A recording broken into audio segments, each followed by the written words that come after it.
আসসালামু আলাইকুম। আমার আইনের ছোট বড় ভাই বোন যারা আগামী 28 তারিখ লিখিত পরীক্ষায় বার কাউন্সিলে লিখিত পরীক্ষায় অ্যাটেন্ড করবেন, তাদের সকলের প্রতি আমার শুভকামনা। তাদের জন্য আমার ছোট্ট একটা পরামর্শ, সেটা হচ্ছে যে আপনারা প্রশ্ন দেখে প্রথমে কোনোভাবেই ঘাবড়ে যাবেন না। অনেক সময় হয় যে প্রথম প্রশ্ন দেখে ঘাবড়ে ঘাবড়ে যায় অনেকে, যে যেমন আমি নিজেই গিয়েছিলাম। আচ্ছা, আমি ডিসিশন নিয়েছিলাম যে আমি প্রথমে সিভিল থেকে অ্যান্সার করব।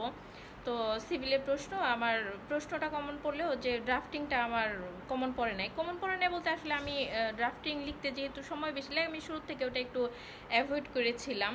আর আমাদের পরীক্ষার আগের যে বিগত পরীক্ষাগুলো ছিল সেগুলোতে আসলে ড্রাফটিং ওরকম ম্যান্ডেটরি ছিল না। আমাদের পরীক্ষায় যে পরিমাণ ড্রাফটিং এসেছিল এবং অ্যান্সার না করলে ফুল অ্যান্সার হচ্ছিল না, এরকম একটা পরিস্থিতিতে আমি আমি খুবই ঘাবড়ে গেলাম যে ওহো, আজ আমি মনে হয় যে আমার মনের মতো পরীক্ষাটা দিতে পারবো না।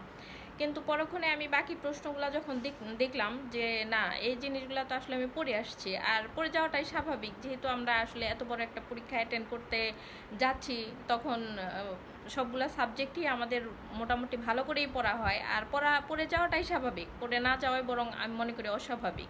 তো আমার ধারণা আপনারা সবাই ভালো প্রিপারেশন নিয়েছেন, ভালো পড়াশোনা করেছেন, তবে দু একটা প্রশ্ন আসতে পারে এমন যে আসলে আপনি কখনোই দেখেন না, আপনি বুঝতেই পারছেন না, বাট সেই প্রশ্ন নিয়ে পড়ে না থেকে আপনি মাথায় রাখবেন যে হ্যাঁ, আপনার এখানে প্রত্যেকটা আলাদা আলাদা সাবজেক্ট, আলাদা আলাদা কোশ্চেন, আলাদা আলাদা মার্ক, আপনি যেই অ্যান্সারটা করবেন সেই মার্কটা আপনি পাবেন, যেটা আপনি করতে পারছেন না সেটা আপনি পারবেন না। এবং আপনার পাশ করার জন্য কিন্তু আপনার 100 নাম্বারের দরকার নাই।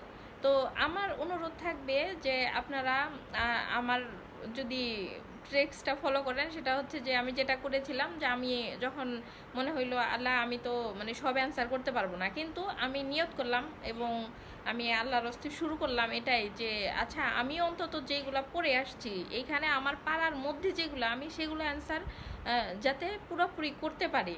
আমি আল্লাহর কাছে এটাই মানে দোয়া করলাম হলে বসে, যে আল্লাহ, আমি যা পড়ে আসছি আমি যেন সেগুলো লিখে যাইতে পারি। এবং ইনশাল্লাহ আমি সবগুলো আর কি অ্যান্সার যেগুলো আমার পড়ার মধ্যে, সেই সবগুলো অ্যান্সার আমি করে আসছিলাম। এবং আমি ফুল অ্যান্সার করতে না পারলেও আমি কিন্তু সেই পরীক্ষার মাধ্যমেই পাশ করছি আপনাদের দোয়া, আল্লাহর রহমতে।